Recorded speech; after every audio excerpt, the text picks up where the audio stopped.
arthritis, yung mga masasakit yung tuhod. Ano nga ba ang arthritis? Ito yung pamamaga ng mga joints. Ano ba ang mga joints natin? Saan ba siya matatagpuan? Meron tayo sa paa, meron din tayo sa kamay natin kasi 'di ba hugpungan. When we say joints, hugpungan ito ng mga buto sa buto. Meron din tayo sa hips. Tandaan natin kapag joints ay ito yung namumove. Yung shoulders natin kaya naigagalaw, yung ating tuhod kaya naititiklop-tiklop, 'di ba? Yan ay made up of joints. And yung lower back kaya tayo nakakapag-bend. Dahil movable din siya. Ultimo itong sa ating batok, 'di ba? Kaya naigagalaw natin siya. It's because of the joints. Are the different kinds of arthritis? Marami kasi tayong klase ng arthritis. First, we have the osteoarthritis. Ito yung mga wear and tear. Ano ba ibig sabihin ng wear and tear? Sobrang gamit na gamit mo na yung iyong joints ay napupudpud siya. May balot yang iyong buto, cartilage, tapos sa sobrang tagal na numinipis yung mga cartilage, tapos ay nakikiskisan sila, kaya masakit.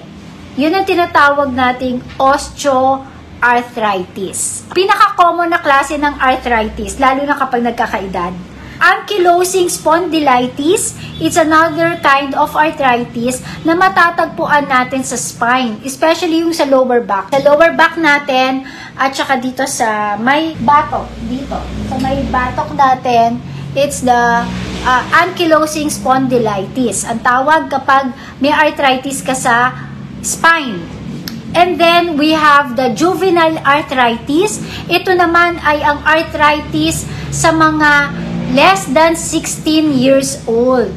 So, ang bata po pwedeng magkaroon ng arthritis din. Gouty arthritis, ito naman ay dahil sa uric acid. Usually, it is caused by pagkain ng mga mayaman sa uric acid.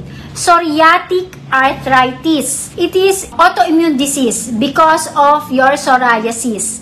Ang psoriasis kasi ay considered na rin nating autoimmune, naggagawa siya ng sariling panlaban ng sakit sa katawan niya. Ang mga autoimmune diseases ay hindi dahil sa virus, sa germs, sa bacteria, fungus.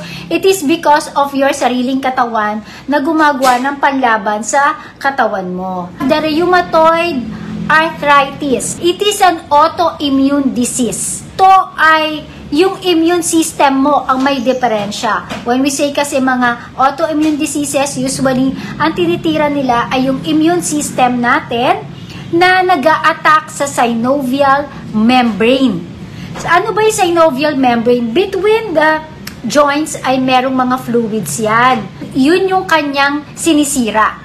Yung rheumatoid arthritis. Natin sa mga pasyente na merong systemic lupus erythematosus or SLE. May question po dito from Yel Mercado. Good day po, Doktora. If mataas po ba uric acid at namamaga mga joints, masasabi po bang ito'y rheuma? Yes, we could call it as gouty arthritis.